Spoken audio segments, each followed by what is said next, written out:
After 14 long years, death makes its comeback.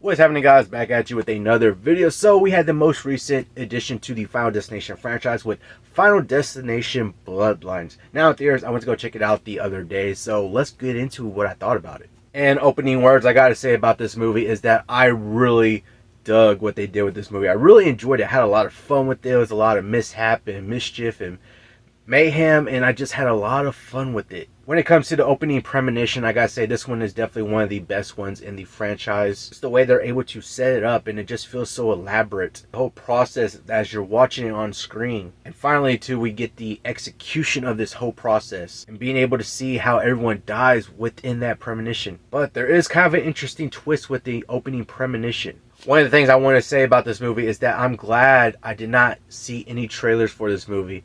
Now, I know they did release a couple trailers and clips here and there, but I did not check any of them out. Maybe the first trailer, I saw just a little bits and pieces of it, but I just really wanted to go into this movie surprised, and I'm glad that I avoided any trailers, any clips before seeing this movie. That way I could actually be surprised by the kills, be, not expecting what's going to happen. And with this movie, along with other movies in the Final Destination franchise, as the franchise kept going more and more, in the first couple movies you had this more dramatic, serious tone, but as they went along, they kind of got a little wacky and a little cartoonish in the ways.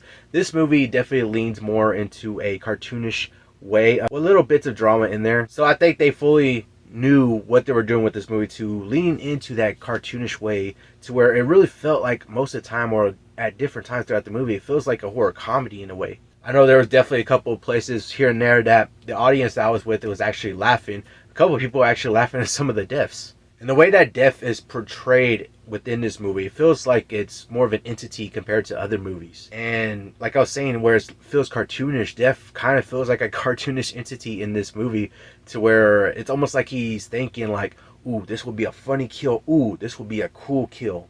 Of course, with every Final Destination movie, you usually don't have returning characters, but we do get Tony Todd's character, and I gotta say, we do get a little bit more background, a little bit more lore on his character. But not only that, with this being basically his last movie in the Final Destination franchise, as I'm sure many of y'all know that he has passed on, rest in peace to him. But to be able to film his scenes for this movie, and really it's just one scene, but it's a powerful scene that he's in.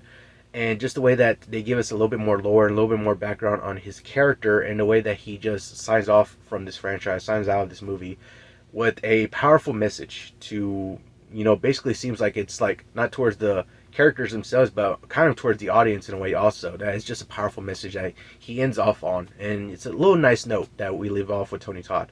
And really, when it comes to this movie, I gotta say these are probably some of the best kills within the whole franchise. I definitely have one of the kills in here that's probably going to make it within my top 10, top 5, maybe even my favorite kill in the whole franchise, because of how intricate and how just how crazy it was. It is honestly, it might be one of my favorites in the franchise now. But really, with these kills, it also feels like they're more wince-inducing compared to other kills in the franchise. I remember just watching a couple of these kill scenes and just being like, oof, man, like, honestly, it was just very interesting in the way that we kind of set up these kills and, execute them in a way. And I gotta say, with the very last kill of the movie, I gotta say it seems a little far-fetched. If you're paying attention to some of the clues and things like that, you might think about it, because I was just thinking about it, like, wow, this seems really far-fetched, but it happened the way it just is executed, and the way it just happens, and it just leaves off on a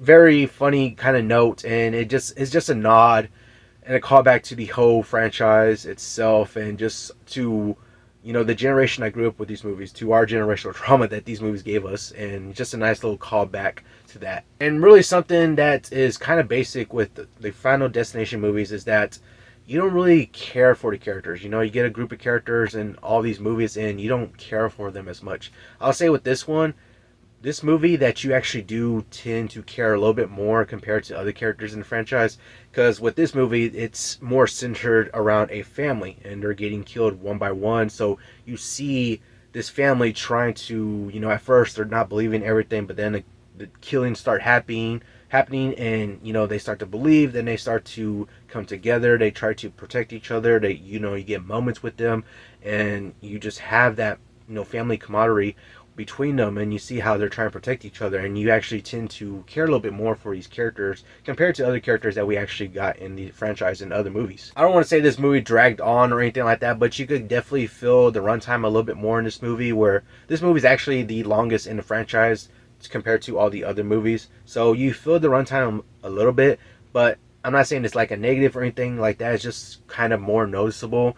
But really, it's just due to the fact that we get more time with these characters, and they're establishing these characters a little bit more. In a way that we actually get a couple of twists in these movies where you're not really expecting something and it just happens, and it's like, whoa, like that happened. And something interesting that I think they could have done, they didn't necessarily do it in this movie, or if they were like necessarily implying it, or was it outright stated in this movie. I think they could have did something, added a little something to where it would kind of connect all this whole franchise as a whole and connect to other movies, and something like that. I think there's an idea that they could have done in here that was kind of presented, but they didn't fully go into that idea, and it wasn't really outright stated, to where if this was somehow the final destination movie, the last Final Destination movie, that it could have tied a little bow around it. Overall, I really highly enjoyed this movie, and I think it's definitely a great addition to the whole Final Destination franchise. I had a lot of fun with it. I enjoyed it.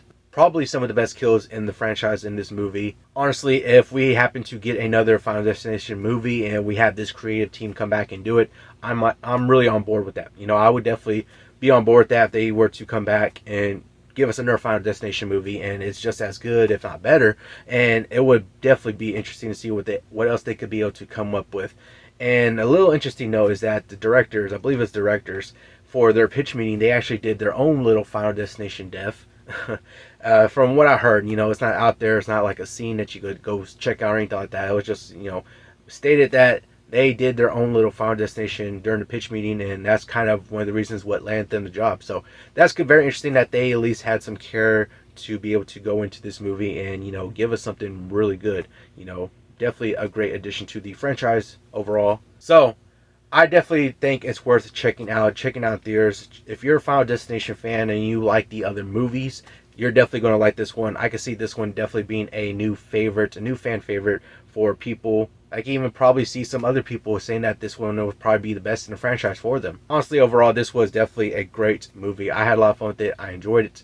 But let me know down in the comments below, did you go check it out this weekend, and did you enjoy it? But that's going to do it all for this video. Hopefully you all enjoyed it. Remember to subscribe and turn notifications on so you know when I post another video. Hope you have an awesome day. I'll see you on the next one.